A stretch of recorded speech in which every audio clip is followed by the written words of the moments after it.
السلام علیکم سامعین، 25 صفر المظفر ہے، 2 اکتوبر ہے۔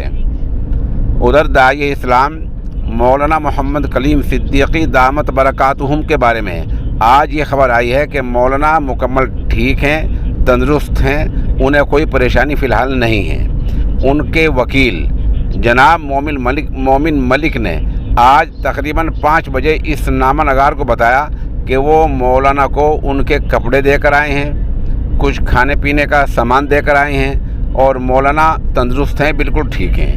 آپ کو بتلا دیں کہ مولانا کے ریمانڈ کی مدت 4 اکتوبر کو پوری ہو رہی ہے، اس لیے سب لوگوں سے دعا کی درخواست ہے۔ ایک یہ بات عرض کر دوں کہ مولانا سے جو بھی پوچھ تاچھ ہوتی ہے وہ مومن وکیل صاحب کی موجودگی میں ہوتی ہے۔ ہم نے اوپر ہیڈنگ میں ایک تصویر اوپر داعی اسلام کی ہے اور نیچے مومن وکیل صاحب کی ہے۔